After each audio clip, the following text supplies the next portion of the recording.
Hey everyone, welcome back to the channel. If you're looking to give your Figma designs a sleek, modern touch, you've probably seen those gorgeous glass card effects all over the web.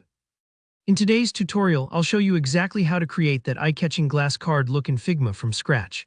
By the end of this video, you'll not only know the steps, but you'll also understand why each move matters, so you can tweak and create your own dazzling cards anytime you want.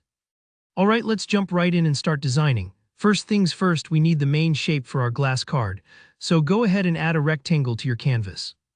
You can do this by hitting the R key or selecting the rectangle tool from your toolbar. Click and drag to draw out the size of the card that works for your design. Don't stress too much about getting the dimensions perfect right now.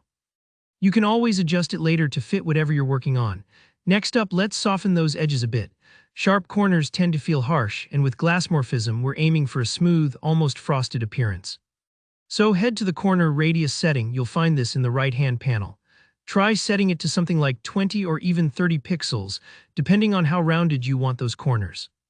This little detail instantly takes the card from looking flat and basic to modern and friendly. Now let's bring in some color. Click on your rectangle and head to the fill section in the right menu. By default, it's probably set to a solid color, but we want to capture that layered, blurry look that makes glass feel authentic. So change the fill from solid to linear. You'll see some gradient handles appear on your shape, which is perfect.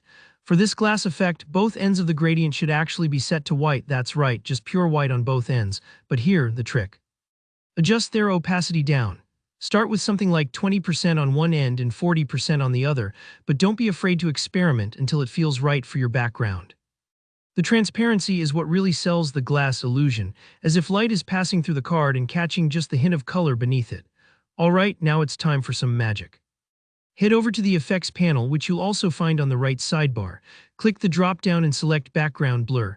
Now this part is really where the glass effect comes alive. Increase the blur value, maybe somewhere between 10 to 30, depending on how fuzzy or frosted you want the background to appear through the card. It might take a few moments for Figma to render, especially if your file is large, so just be patient here. Notice how everything behind the card softens up. That's exactly what gives it that frosted glass vibe. With our card looking great, it's time to add some content. Grab the text tool and type in a name or title for your card. Maybe it's a profile, a heading, whatever fits your design. You can play around with font style and size to match your aesthetic. And finally here, where you get to flex your creativity, add anything else you want to your card. Whether it's an icon, a button, user details, or maybe a drop shadow, the possibilities are wide open. Each element you add sits beautifully on top of that glassy background, making your card both readable and visually appealing. And that's it, you've just created a stunning glass card effect in Figma. Take a moment to admire your work and remember, you can always tweak the opacity, blur, or shape to perfectly fit your design needs.